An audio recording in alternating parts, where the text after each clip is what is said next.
Senior Officer EPF Saman Kumar interdicted and provides a statement to Bond Commission officials. Committee appointed to look into process of standardizing independent news media. Dengue claims 2 more lives. Another revelation on tallest building. 3 Court of Appeal judges sworn in. Good evening and welcome to Primetime News. I'm Sandharu Ferdinando. And I'm Azra San. Here's a look at the stories in detail. The 22nd Commander of the Sri Lankan Army, Lieutenant General Mahesh Senanayake, called on President Maithripala Sirisena today.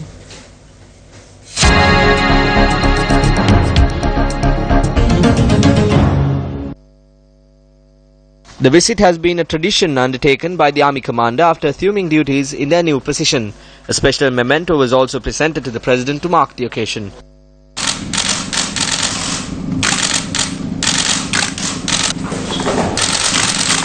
Three Court of Appeal judges were sworn in before President Maithripala Sirisena today. High Court judges A.A.G.R. Amarasekara, L.L. Shiran Gunaratna and Senior Additional Solicitor General Janaka De Silva took oath before the President today. The final report of the committee established to look into whether an increase in motor traffic fines is justified was handed over to the President. The report was handed in by Secretary to the Ministry of Transport and Civil Aviation, Nihal Somavira. The central bank treasury bond scam that allegedly cost the nation billions took a new twist today. Zulfiq Farzan, who has been closely following the proceedings, has more. Thank you very much, Sandharu. Well, today at the Presidential Commission of Inquiry, the Attorney General's Department informed the Commission that the Employees Provident Fund officer by the name of Saman Kumar was interdicted by the central bank last afternoon. Now, this evening, after the proceedings of the Commission were over, an individual by the name of Saman Kumar had signed in the logbook at the Commission premises, and sources close to the Commission informed Newsfirst that this individual is, in fact, Saman Kumar, whose name has popped up more than once at the Presidential Commission of Inquiry and who is attached to the central bank at the Employees Provident Fund. Now, this evening he was providing a statement to the detectives who were assisting the Commission, and it is reported that he will also be present tomorrow to give another statement.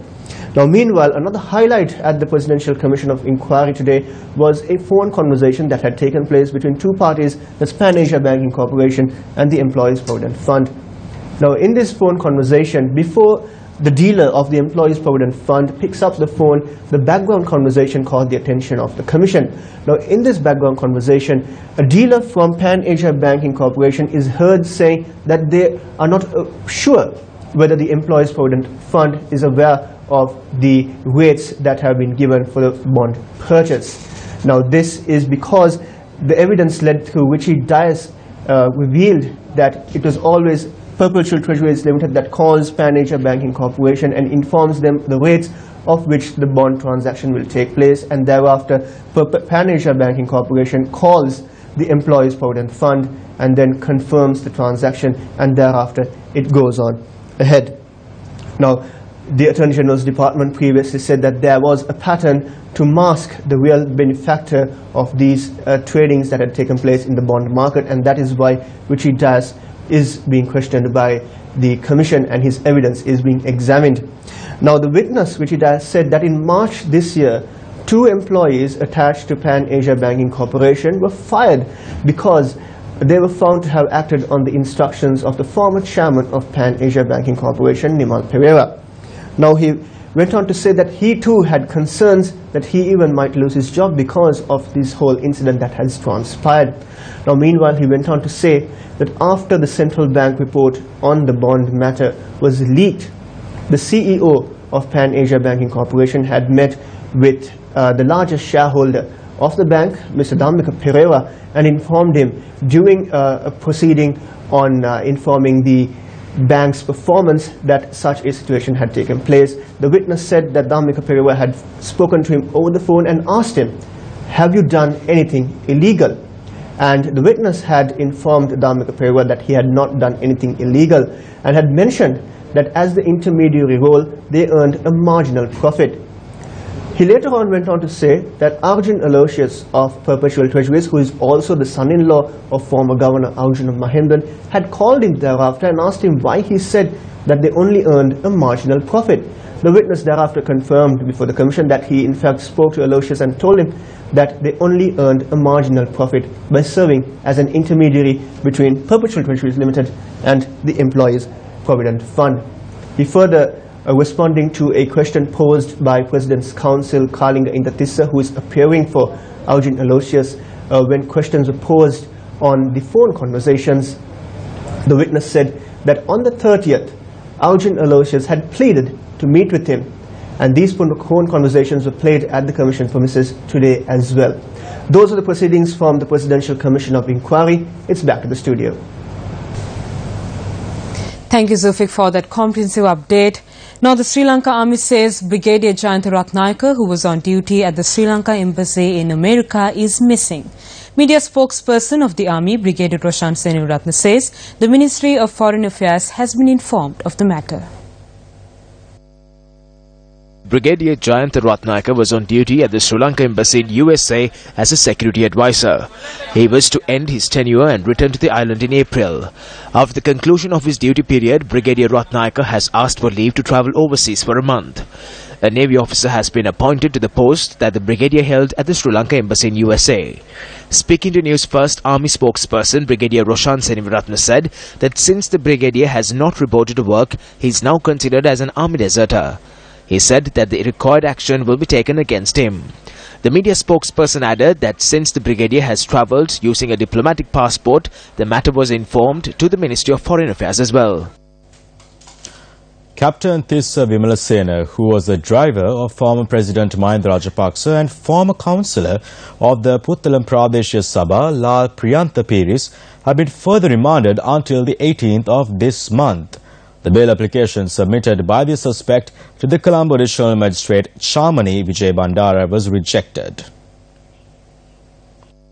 The suspects were arrested recently over the charges of allegedly carrying out an unauthorized stone quarry at a site located in Korathota that belongs to the Land Reform Commission. The cases have been filed against the suspects under the Money Laundering Act and the Public Property Act. Lal Priyantha Piris informed court that he needs to provide a statement confidentially regarding the case. The additional magistrate informed the suspect to rethink the decision and inform court on the 18th of this month, and also to inform court if there is any influence.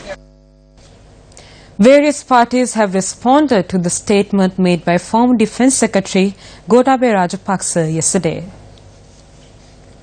Today we see Gotabaya Rajapaksa coming and making a statement that I don't even own a coconut tree. This is rubbish and nonsense. Right? We know who Gotabaya Rajapaksa is. We know what the Rajapaksa family is up to and what they have been doing. Today, what happened? Last 2.5 years have passed. No action, no tangent amount of work has been done to put these perpetrators to custody. Today, the government is not knowing what the agenda is. The president of the country after 2.5 years have questioned them. If you can't do it, give it to me. I will take it and do it in 3 months and show you. And 2.5 years have gone. Cabinet is meeting every week and none of them have raised their voice to get these perpetrators into custody. The Movement for Unity Through Power Devolution convened a media briefing today. I saw the former Defence Secretary making a statement yesterday that he is not going to apologize and that he does not need anyone's pardon. He said that the things need to be proven. He spoke like a lion. Who killed the people in Valikada? Who killed Lasanta? How did Ignaligoda disappear?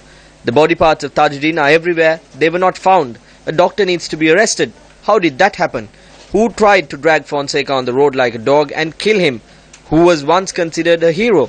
Who is responsible for the attack on the people of Ratupasala? How did the containers of House of Fashion get custom clearance without being opened? Who sent the Director General who opposed him home? Can the benefits Gotabaya received be explained? We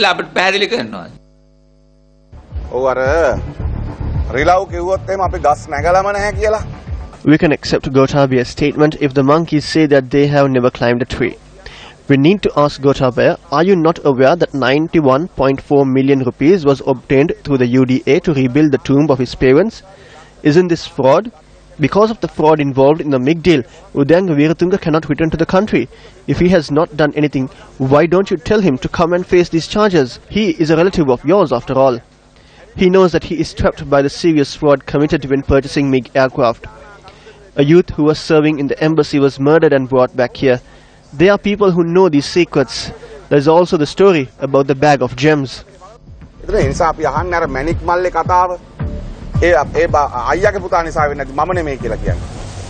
Newsfirst revealed details of an agreement that has been reached between the BOI and an investor who is claiming to build the tallest building in Sri Lanka. Newsfirst cameras travelled to the addresses mentioned on the website of Al-Aman, the company that is said to be the investor in the project. There was no such company at any of the addresses. Newsfirst also dialed the telephone numbers that are listed on the website as the numbers of Al-Aman. When will the project commence? Where is the land? We are planning to make it in heart of Colombo. Is there a way we can get the address of the project? Sorry ma'am, sorry. These were the views expressed by the chairman of the Board of Investment. The enterprise shall enter into supplementary agreement, having obtained the necessary approvals and the clearances referred to in clause 13, that is UD approval, municipal approval, of this agreement until such time the enterprise shall not be entitled, until they sign the supplementary agreement, the enterprise shall not be entitled to duty-free imports referred to in subclause for the clause hereof. If they are to commence the project next month, they should be importing the required material and making other preparations for the project. It is uncertain whether an investor would proceed with the project like this without receiving any tax concessions. Going further, more grey areas emerge with regard to the scope of the company, its shareholders, the address and the sum of money required for the project. In this backdrop, it is suspicious whether this is an attempt to grab an import plot of land in the heart of Colombo. Is there an attempt by the investors to carry out this project at the Chalmers Granary? That is what was asked for at first. That is not handled by us. They are allocated online. I showed the agreement. That they have to select the land and then show us the title deeds within 3 months. Yes. Do you have a plan to take this project to the Chalmers Granary in Fort? Since this government came into power, there is no transparency. They call for IEUs or call for tenders. If they do that, we will bid for it. What is the Chalmers Granary in Colombo? The Chalmers Granary is located at a strategically important location in Fort Colombo, surrounded by the Colombo Harbour, the Fort Railway Station and the Telecommunication Regulatory Authority. The plot of land, which extends over 9 acres and 145.4 perches in area, was handed over to the Urban Development Authority in 1980 and it was leased out. Thereby, Multinational Property Development Private Limited or MDPL says that it is the lease owner of the company. Even though the company claims ownership of this plot of land, according to documents of the land registrar, there are no evidence to claim that this plot of land has been leased out. The Urban Development Authority has been proposed in various development projects between 2005 and 2013. The MDPL company has been trying to intervene, saying that they are the lease owners of this plot of land at almost all of these occasions. According to estimate carried out in the year 2013, a perch here is worth 12 million rupees, while the whole plot of land is worth over 18 billion rupees. However, the MDPL company has only paid 72 million for the plot of land in the year 1994. The breakdown is that the company has only paid around 46,000 rupees for one perch for a 99-year period. A senior member of Al-Aman who is claiming to build the tallest building in the country through the 2 billion rupee investment has met with the director of MDPL to obtain this plot of land. This discussion has taken place 5 months ago. The agreement with the BOI was reached on the 30th of last month. Is this an attempt to grab this plot of land which is strategically significant at extremely low cost? The deadly dengue virus claimed the life of a 14-year-old from Kandy and the life of a 72-year-old from Negombo today. 14-year-old Samara Melanie, a resident of the Augusta Bath area in Kandy, was admitted to the Peradeniya hospital on the 4th of this month. She passed away after receiving treatment in the ICU of the hospital for 4 days. She battled dengue for 4 to 5 days at the ICU. Today, our family lost a kind and a well-mannered girl. She was in my class and she was a good student. A 72-year-old woman who was receiving treatment at the ICU of the Negombo hospital also passed away during the early hours of this morning. The victim has been identified as A.W. Kalyanavathi, a resident of the Dobadeniyavath area in Kotadeniyava. She was admitted to the ICU of the hospital on the 3rd of July. The Minister of Provincial Councils and Local Government notes that stern action is being taken in order to curb the spread of dengue. We will take stern action to crack down on mosquito breeding grounds. Legal action will be taken against those responsible. If there are breeding grounds in schools, we will take action against the school principals. But before that, we will provide a 2-week period to clean up your surroundings. There are some schools that believe that they will not be raided because they are prominent schools. Let me tell you, the law is equal to all.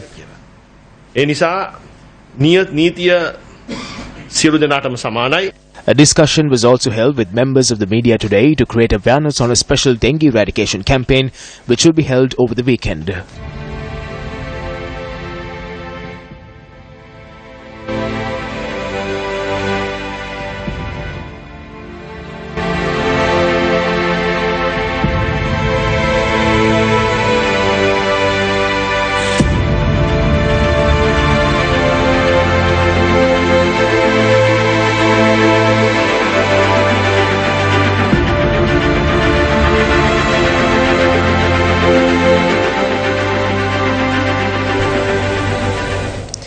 Compensation was provided for those who lost their lives as a result of the Mithramula disaster. The event was graced by UMP parliamentarian S.M. Marikar. Compensation amounting to 1 million rupees was presented to each of the 32 victims who died due to the tragic incident. A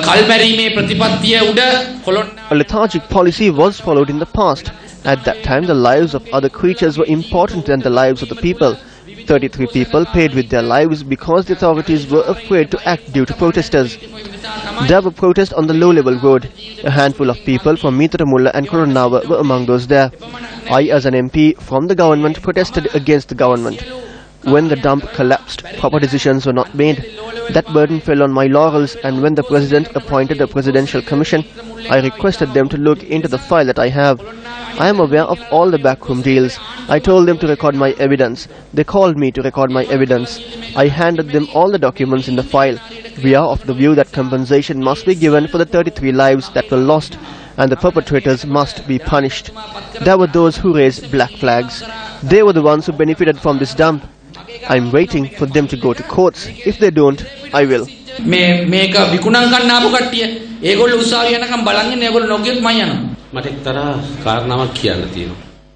I have something to say. On Monday, the local politician called me and said that he worked tirelessly for this.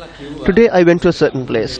I was waiting for 2 hours but could not do anything. However, I managed to get word to Minister Arunara Priyadarshana and told him to somehow get cabinet approval for compensation. He said if we did not get compensation, he would be with us. He was prepared to resign from his portfolio. At 12:30 in the afternoon, he called me and said that cabinet approved the compensation and it will be done on Tuesday.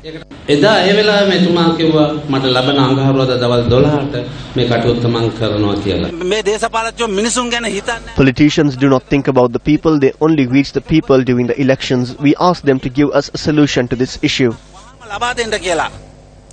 The Cabinet of Ministers had a special discussion today on the draft document for the Independent Council for News Media Standards Act.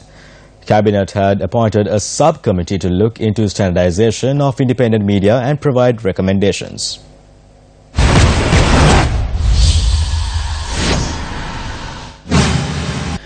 The Cabinet paper on the matter was presented by Prime Minister Ranil Wickremesinghe.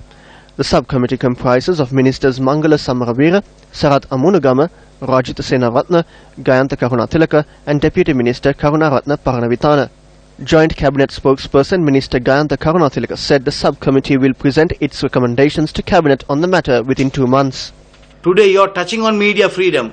Ranga Kalansuri is deciding and dictating terms to the media and no minister knows. When the media comes to the ministers, secretaries, ministries, deputy ministers, MPs and ask them that you all are trying to enforce things on the media, they say no, nothing of that sort will come. Nobody will be allowed to touch the media. We will come out and speak, but to see it has come. That is why today's cabinet decides that a 5-member committee to be put to inquire into this. Whom are you all fooling? The cabinet is a set of fools. You sit there and you don't know what is happening. No, this is all organized crimes, right?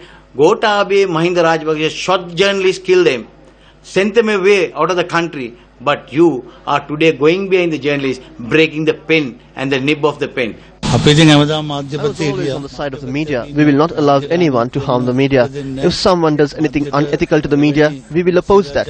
If not for the media, their governance would be somewhat different. So, by bringing this stupid law, I don't think they can achieve anything. You cannot control media today, right? If I am unable to reveal something through my newspaper, they believe that by bringing this law, they can control the media. I earlier explained that they cannot control the media, right? Now, say if one person, now that central bank report, the first report, now that report, somebody put it on the internet, right? If somebody is unable to go to the media, the print media or the electronic media directly, you have the facility today to reveal it to the world. Corruption was an aspect that was raised on Face the Nation last evening. The entire world knows about Umayyad, right? How the previous government involved the Iranian in that project, and these people are struggling to control the situation. You take the garbage problem, you take the item, every issue, right? The people are there. You cannot hide things, right? Now, as an example, now you take the central bank issue, the central bank scam, the bond scam. The whole thing's out. Now, I don't think the SLP can continue with the UMP after August. After the commission hands over the report to the president, and the president requests the AG to take action on the report, I don't think the SLP can continue with this government. No way. So even if you have this tomorrow, it's irrelevant. Failed to release the Airbus A320 aircraft to an Indian company, Air Indigo Airline.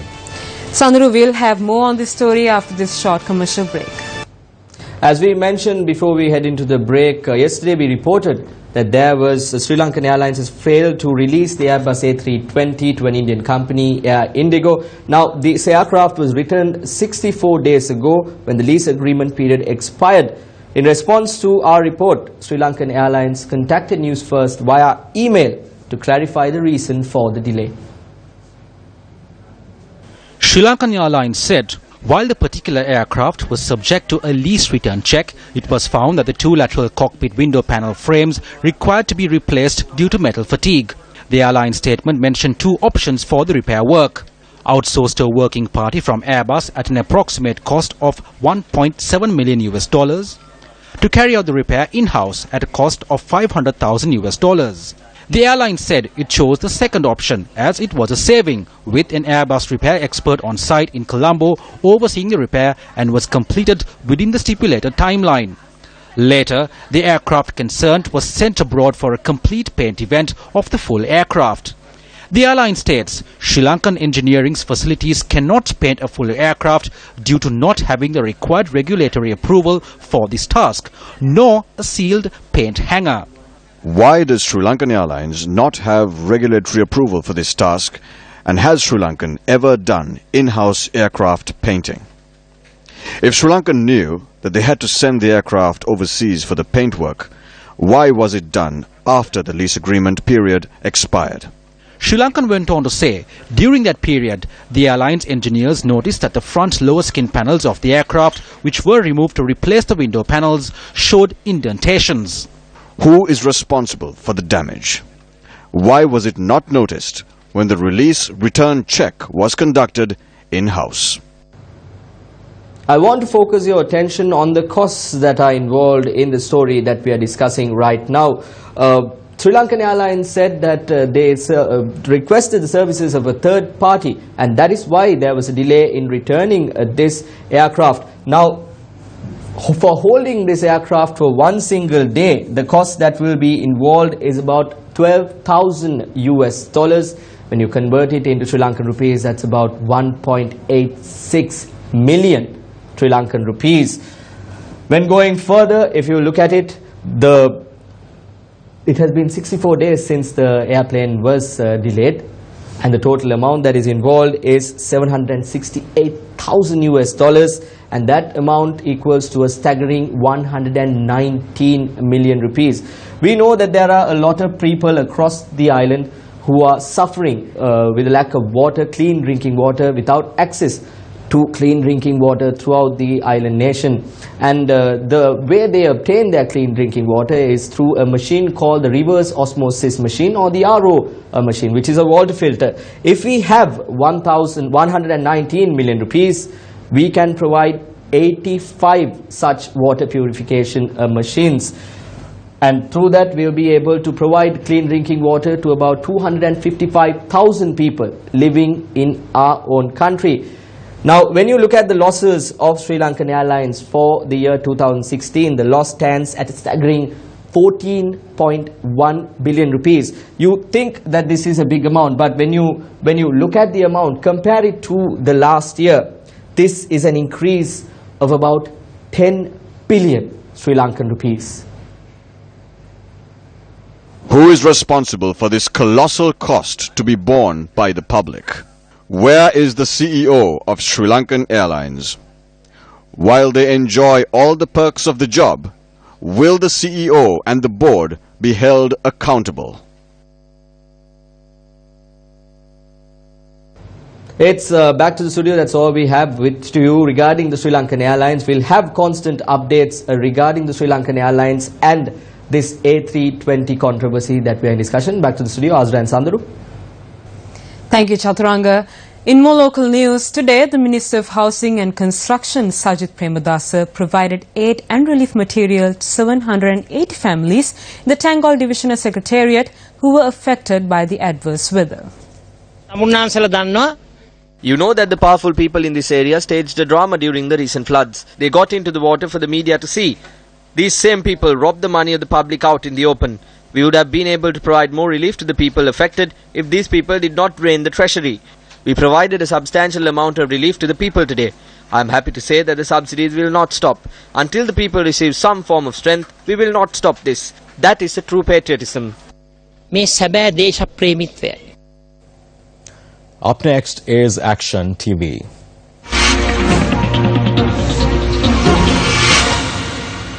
When the present government came into power, they claimed that ministries will be allocated in a scientific manner. Since the ministerial appointments were made, many people have been questioning the scientific process adopted in pairing the portfolios of higher education and highways. Instead of responding to these questions with a logical answer, authorities have simply resorted to asking why not.